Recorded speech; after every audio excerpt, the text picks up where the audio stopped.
প্রথম ওয়ানডেতে পাকিস্তানের বিপক্ষে টাইগারদের জয়ে আনন্দিত দর্শকরা। নাহিদ রানার গতির ঝড়ে মুগ্ধ হন ক্রিকেট প্রেমীরা। 2027 বিশ্বকাপে সরাসরি খেলতে এই দলটার উপর বিশ্বাস রাখছেন তারা। মিরাজের দলকে উৎসাহ দিতে মাঠে আসেন প্রধানমন্ত্রী তারেক রহমানের কন্যা ব্যারিস্টার জাইমা রহমান। পুরো ম্যাচ দেখেন দর্শক গ্যালারিতে বসে। মানিক মাহমুদের রিপোর্ট। ওয়ানডে ফরম্যাটে টাইগারদের হুঙ্কারে ঘায়াল হতো যে কোনো প্রতিপক্ষ। এটা খুব বেশি দিন আগের কথা নয়, তবে সময়ের পরিক্রমায় দাপুটে ভাব হারিয়ে র্যাঙ্কিংয়ের তলানিতে চলে যায় বাংলাদেশ।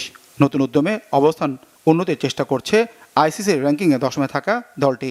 ঘরের মাঠে পাকিস্তানের বিপক্ষে ওয়ানডে সিরিজে অকুণ্ঠ সমর্থন দর্শকদের। প্রধানমন্ত্রী কন্যা ব্যারিস্টার জাইমা রহমানও খেলা শুরুর আগে হাজির হয়ে যান মিরপুর স্টেডিয়ামে।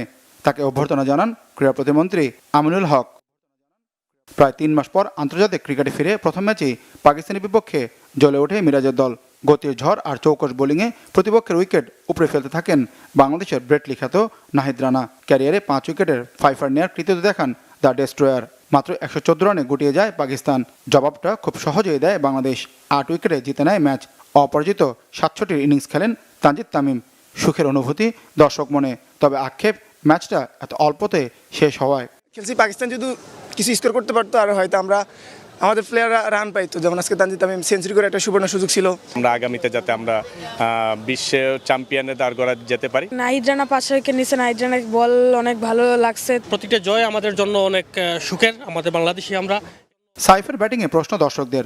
বোলারদের আরও যাচাই করতে পারতেন মিরাজ, অভিমত তাদের। তারপরও 2027 ওয়ানডে বিশ্বকাপ মিশনে র্যাঙ্কিং উন্নতিতে এই দলটার উপর ভরসা রাখছেন দর্শকরা।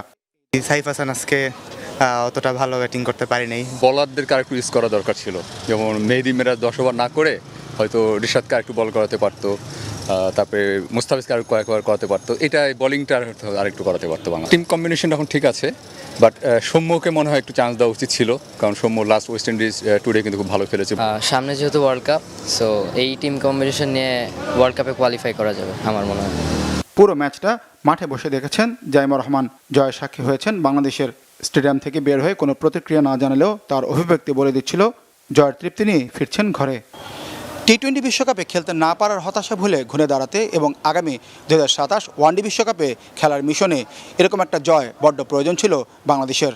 এখন তাদের চ্যালেঞ্জ পরের 2 ম্যাচে জয়ের ধারাবাহিকতা বজায় রাখা। মানিক মাহমুদ, বাংলা ভিশন, মিরপুর শেরেবাংলা জাতীয় স্টেডিয়াম, ঢাকা।